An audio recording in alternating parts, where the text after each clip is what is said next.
Golden West, Season 1, Episode 9. She wanted to cry. She wanted to kick the wall. She wanted to go home. All she could do was sit in silence as the three of them sat in the cell. This time her father took care of Atham's wounds. She didn't have the heart. They should never have stopped, and now they were trapped. Just like that, the trip was over, and they'd met one person on this journey that she actually liked, and he was closer to death now than he was just days before. "Honey, I need you to help. Here's my shirt. Tear it into strips." He tossed his shirt to her. It missed and fell to the floor. Atham did his best to help, but it was difficult for the giant to stretch out in the tiny cell. They were all so cramped. He finally put his head under the one bed in the cell, and his feet up on the wall. If he hadn't been dragged across the hills to the fort, he could have been strong enough to kick the wall out. As it was, he'd never live to see another sunset. None of them would. She tore her father's shirt into strips as he asked.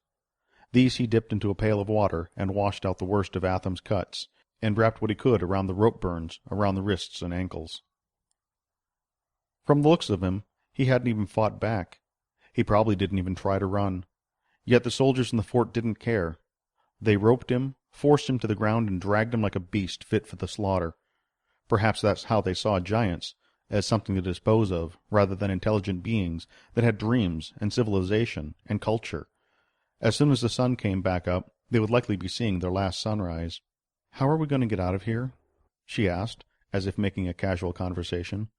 She didn't think her father would actually have a plan. This entire trip he'd done nothing but think about mining for gold in California. "If we can create a distraction, I think I can get the key. It's just hanging right there on the wall. It's out of reach, but if we can get them out of here, we can get that key and escape." So he had been thinking about this. How do we carry Atham? Her father's hands stopped moving, and his shoulders slumped. "Honey, I'm doing what I can for him now, because I don't think there's anything else we can do.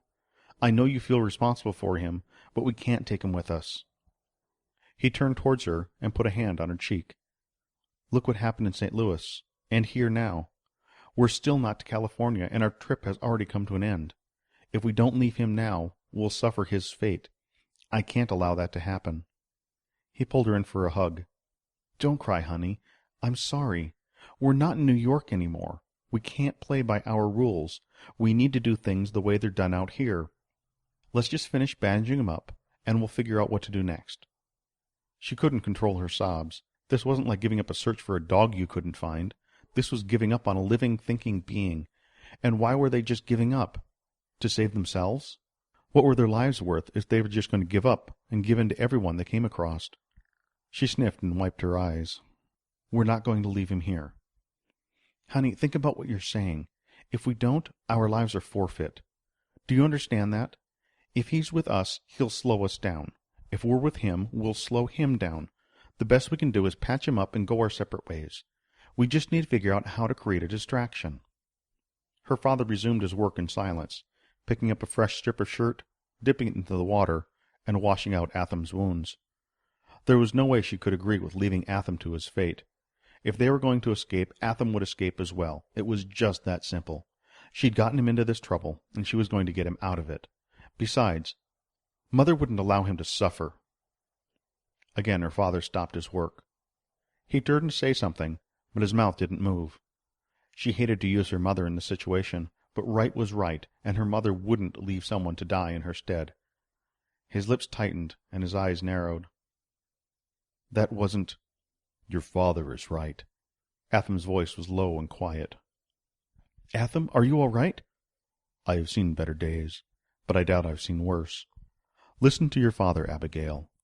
I am injured, and cannot travel well with you.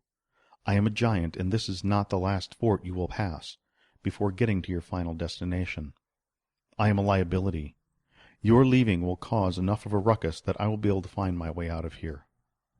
She grabbed Atham's massive finger. "No, you must come with us. I can't allow you to just wander off and die like you tried to do last time. I said I was going to help you get healthy again, and that's a bargain I made with you. I'm going to hold up my heart." Atham raised his arm and put her hand near her father. Her father took her hand off Atham's finger. "You have done so much to show me that there are people out there that actually care about giants. We are not evil, only misunderstood. Our ways are not your ways. Do what you need to do. Worry about me no more." "I say, can I help?" Mr. Lamone looked down through the bars. Her father stumbled over Atham to get to the window. "Alistair? Alistair Lamone? What are you doing here? I thought you were in California. Did Mr. Huntington send you to set us free? No, that would make no sense. You must have been on your way to meet us. What luck you're here!" "Please, Mr. Shamsky, calm down. Here's the key." Abigail looked back at the hook. Just a moment ago the key had been hanging from the hook on the wall. How had Mr. Lamone gotten inside and gotten the key without anyone noticing? "Good man. All we need is a distraction.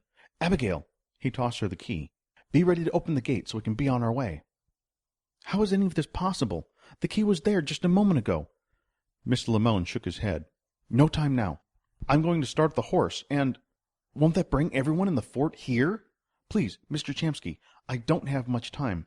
I'm going to take the horse. Once you hear the explosion, get out, all of you, and head for the hills to the west. I will find you." "Explosion?" Abigail asked, but Mr. Lamone had already disappeared into the darkness. "Honey, we need to be ready to go. I'd ask if you had everything you needed, but considering the circumstances, we need to get Atham up. Mr. Lamone said for all of us to get out. That means all of us. If things are going to be exploding, we can't leave Atham lying here on the floor." "How do you propose we get him off the floor?" her father asked. Atham raised a hand and waved it from side to side. "Just leave me here. Go and save yourselves." "Between you and my father, I don't know who's worse." She grabbed Atham's hand and started pulling. "Don't be such a big baby. Sure, you're a little hurt, but you can get up and move. Now get up and move." The giant started to sit up and bumped his head on the underside of the bed and knocked it askew. "Open your eyes. We don't have time for this." "Exactly, honey. We don't have time. Listen to yourself. We did all we could. We need to—" A brilliant flash bloomed outside, just before the building shook and knocked Abigail to the floor. For a moment she thought she'd gone blind, or deaf, or both.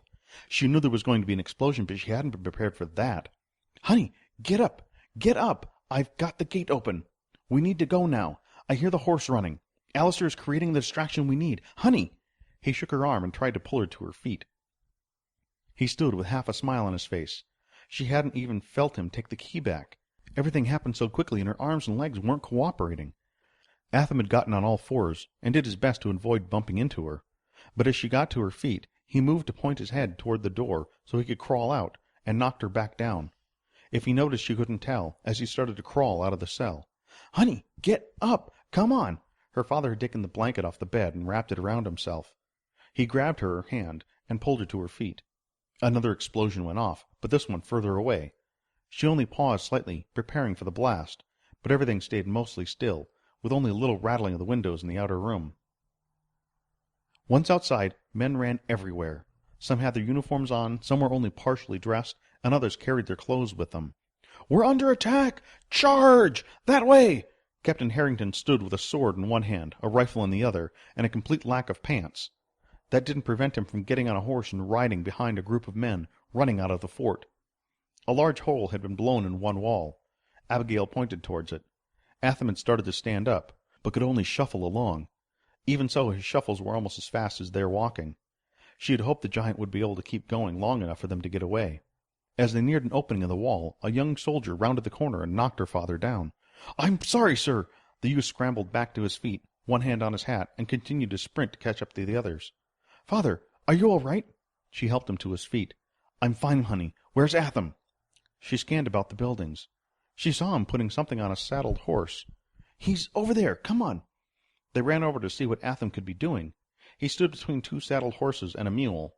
All three had multiple saddlebags across their backs. "Don't just stand there. Start leading them out.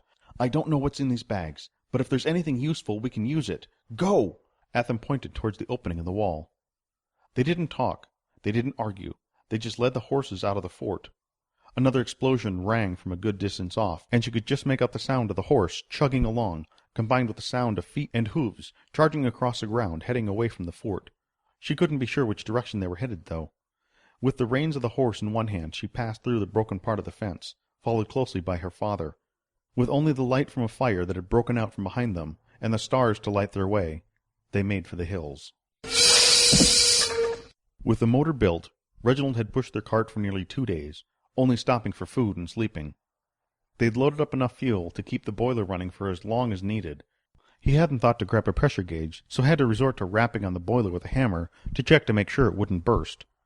The sun had gone down, making driving across the rough terrain dangerous, but they'd finally crossed the plain far faster than any horse would have dragged them along, and were coming up to the base of the mountain. He had looked at his map several times to try and gain his bearings, but all that flat ground looked the same. As best he could tell, they were going in a northward direction ever since leaving St. Louis, and were now headed either to the Oregon Territory or the Utah Territory. It didn't matter which they were headed into. Both led into the mountains, and snow still capped several of the peaks to the south, where the worst of the mountains lay. "Why you stoppin'?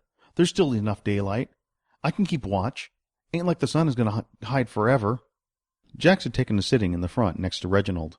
They didn't talk much over the noise of the cart, but once they stopped, Jax was sure to let out all that pent-up conversation before finally collapsing into his bedroll.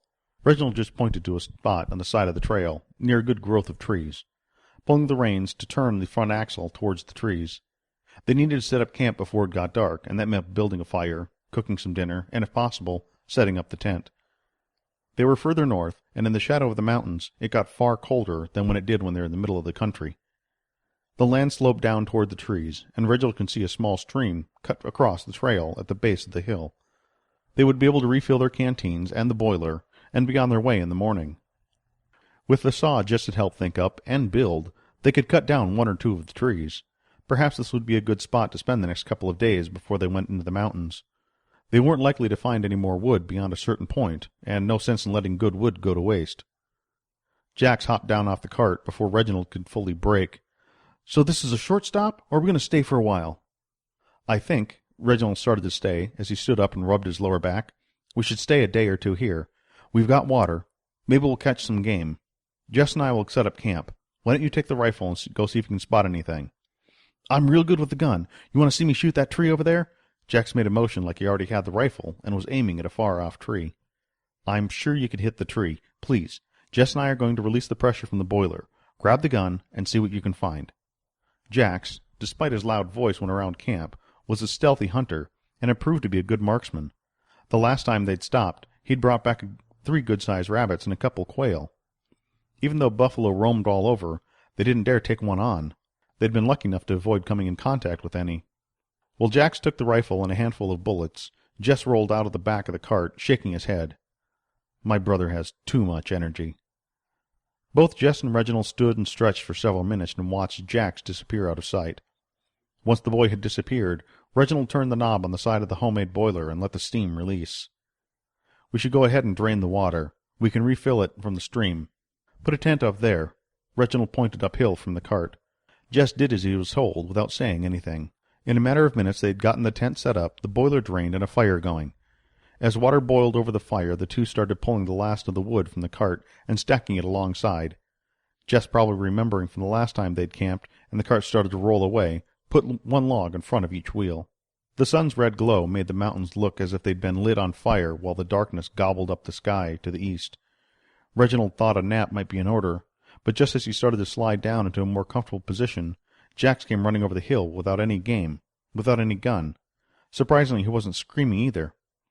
If something had frightened him, it had scared the voice right out of him.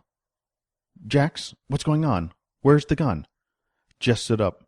"Jax, you better go back and get the gun. We can't go leaving anything like that lying around." "You don't understand." Jax tried to catch his breath, but it came in gasps. "I don't know how far I run, but over that way. Probably better than a mile." "Jax, what's going on? Just tell us." "I ain't never seen anything like it. We can't stay here. We can't camp right here. They'll find us." "This area has been clear of Native Americans. They were all located so people could take the northern trail. What did you just see over there? Bandits?" Jack shook his head while he rested his hands on his knees and still fought to catch his breath. Jess handed him a canteen and the boy drank deep. "Come on, Jax. What's over there?" "There's a canyon. Like I said, maybe a mile away. Probably 2. I'm not sure. I chased a couple small deer a ways. I wanted to take a shot at one, but it ran off. Something spooked it. I thought I heard something, so I just sat real still like. You know, when I'm hunting, I can be all quiet, not like when I'm in camp and I get to talking. Just get on with it. What did you see?" The boy was starting to get irritating. "So I'm standing there, and I see some men running toward the canyon. Each of them had something over their shoulder. At first I thought maybe some animal we ain't seen yet. They couldn't be that big. Then I sees these aren't men carrying animals at all. It's giants carrying buffalo. We can't stay here. We have to get things ready, so first thing in the morning we can put a lot of land between us and them." Reginald sank back onto his bedroll and stared up at the sky. "Did you hear me? We got to get ready." "I heard you. Get some sleep. As soon as the sun comes up, we'll deal with our situation. But rest. It's been a long day." Reginald didn't like sleeping close to giants any more than the boys, but he couldn't let on that he was scared. It was dark, and the giants would be sleeping just like they were going to sleep. Everything was out of the cart, and they needed some modest supplies at least. They'd just have to keep their eye on the situation. He couldn't be angry with Jax for losing the rifle, but they were going to have to make sure to follow his steps back in the morning to try and retrieve it. If they were going to have any more fresh meat on this trip, they would need every weapon possible. They would also encounter more people as they went along, and not all of those people were likely to be friendly. People came west to claim land and to look for gold. They didn't take too kindly to strangers coming across. Giants were a problem, but being without a weapon was a bigger problem. Jax finally got in his bedroll and settled down next to the fire. Reginald rolled over and moved the pot of boiling water off the fire. They'd all lost their appetite. They'd be able to eat in the morning. The three of them stood at the top of the hill and watched the fort burn. Something else had exploded in a brilliant fireball that caused Abigail to shade her eyes. She could only hope that whatever Mr. Lamone had done, no one remained inside the fort. Several soldiers milled about, while others tried to fill pails from the horse's water trough and put out the fires. It would do no good. How did Alistair know where we were? The light from the fires reflected off her father's glasses. He'd been following us this entire trip. This isn't the first time I've seen him. What? Why didn't you tell me? Well, I saw him in New York. I didn't think it was anything important at first. Then he introduced himself to me on the train, but I didn't see him after that. I thought once you saw him, you'd be able to figure out what he wanted. Her father scratched his head and turned to walk away from the fort. Abigail followed, and Atham did his best to keep up, each of them with a horse in tow, laden with packs and saddlebags. What do you suppose he wants, honey? Why would he talk to you instead of me? He wanted me to stop you from going to California.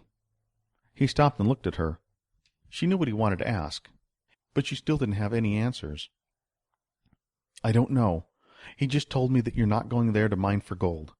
Every time I tried to meet up with him, he'd disappear or something bad would happen. Like our things being gone through on the train, our room exploding. I think he's the one that's been trying to stop us from getting to California. For all I know, he's the one that contacted the police when I brought Atham back to our hotel room. I'd been so careful to keep from getting spotted. They started walking again. Her father didn't say anything. The faint glow from the fire behind them allowed them to see where they were going, but shadows made it difficult to go any faster than a brisk walking pace. I fear I must ask for a moment's rest. Atham, now several paces behind them, fell to his knees, one hand on the mule's back, like a man next to a large dog. Are you all right? Can you continue? Father, we must do something for him. Can we build him a sled or something? She put her hands on Atham's back. Atham put his hands over hers. I will be fine in time. Going will be slow, but I doubt we'll be pursued. Why? Just because the fort is on fire? No. I think your friend provided a brilliant distraction. From what I heard, they assumed that we escaped along with him. They're going to be more concerned with their fort than with trying to recapture us. Even so, I hate to say it, we should try to keep moving. Once the sun comes up, if there are any looking for us, we'll be easily spotted. We need to put some distance between us and those soldiers back there. I agree with you, Cecil, but right now I need a moment. My body is not as strong as my mind at the moment. Do you think Mr. Lamone kept going west? Abigail rested her face on Atham's finger. Her father adjusted his glasses. I'm sure he would have at least tried to avoid pursuit. He squinted and looked off to the west. We should try to go ahead and turn in that direction.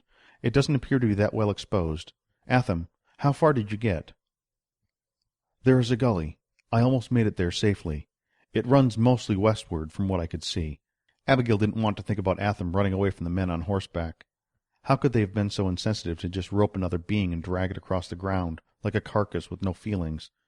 She shook her head and tried to keep a tear from running down her cheek. We need to keep moving, Atham. I'm sorry. Do your best to keep up. But I fear if we stay here, they may decide that not everyone is needed to put out that fire. Abigail stayed back with Atham, allowing the giant to rest one hand on each of the horses. She couldn't tell if this helped, or if using his entire body to try and keep walking only tired him more. Each step was a struggle, but he still kept up. Her father stopped at the mouth of the gully Atham had mentioned. "The footing looks tricky, but this gully is deep. I'll go in first. We'll have to move in single file. How are you doing, Atham?" The giant looked at the ground. "I will need a moment or two first." Her father nodded. "I want you to know that I would have understood if you'd chosen to leave me behind." Again her father nodded. "It was a moment of weakness. You only wanted to protect your daughter. I had told you that at any time I become a burden, I will leave you. If you wish to take the horses and the supplies—" "No!" Abigail cut him off. "We're not going to leave you behind. I think I already made that clear. What's happened to you is my own fault. I should have stayed with my people. Instead, I assumed that if I came with open arms, I would be accepted. I stole away on the top of a train, putting myself in danger, and I compounded that error by not leaving St. Louis as soon as I had the opportunity, and involved you and your father in my folly. Please do not try to take blame for what I have brought on us." She didn't know how to respond to that. Atham was right in that he had brought all this on himself, but she still felt responsible. In the future she would need to broach this conversation with care. Having Atham with them, even injured as he was, made her feel safer. Her father was a smart man, but he wasn't a man of the wilderness. Once they got to California, she wondered if he would continue to feel the need to have Atham around. Her father continued to stand at the mouth of the gully. He cleared his throat. "I have rested enough. We should continue."